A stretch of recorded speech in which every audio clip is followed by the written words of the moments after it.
Hi, my name is Jenna Gregory and I'm a senior at WF High School. I've been studying the effects of nicotine on the germ cell of male Xenopus Laevis frogs. A little background on my project. I've always been really interested in epigenetics, which is basically gene regulation. But something different about my project is that it focuses more on long non-coding RNA, which used to be thought of as basically junk RNA, that it didn't have a function and wasn't good for anything. But lately it's been found to aid in gene regulation in both eukaryotic chromatin, which is loosely wound DNA and is able to be copied, but also heterochromatic chromatin, which is tightly wound DNA that is not able to be copied. The way that long non-coding RNA aids in this process is through histone modifying complexes.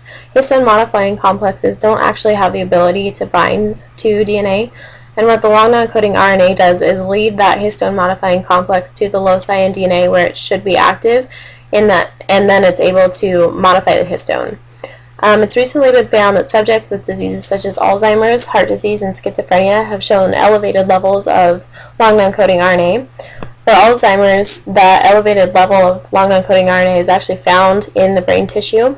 For heart disease, it's shown that the reason the subject has the disease is that the long non-coding RNA hasn't copied the DNA correctly, and that's the reason that the subject has heart disease.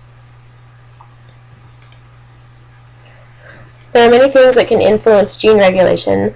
One thing is outside factors. Some outside factors can include substances such as tobacco and pesticides. Also, carcinogens can influence this. They can also be influenced by situations such as starvation. Changes in gene regulation can obviously be passed to future generations as you are passing on your DNA, and any gene changes that would occur would also be passed on to the future generation. As for the subject matter of my project, I've been studying the effect of nicotine on the male germ cell of Xenopus Laevis frogs. I've hypothesized that nicotine will have an effect on the amount of RNA in the male germ cell. Even though this subject has mostly to do with long non-coding RNA, as a high school researcher, I'm limited in some of the things that I can do. And so I'm going to be studying the total amount of RNA in the male germ cell. Fortunately, this shouldn't have a huge impact on my project, as if the long non-coding RNA concentration in a cell goes up, so would the total RNA concentration. So hopefully this won't have a huge effect. The way I figured the amount of nicotine to give through these frogs, I wanted to make sure that it was as true to the human situation as possible, and that way that it would be applicable to the public. So the way I've done it was that I looked up the amount of nicotine that's usually found in a common cigarette brand, and then I set that in a proportion up with the weight of an average American man, and then I've set that proportion up equal to the amount of nicotine that would be found if it was set equal to the average weight of a Xenopus frog, which for me, in my case, the average weight of my frogs was 40.49 grams. There's a couple of different reasons that I chose the Xenopus frog. One was that I needed an animal that I could extract the germ cell from humanely, that I didn't have to kill the animal.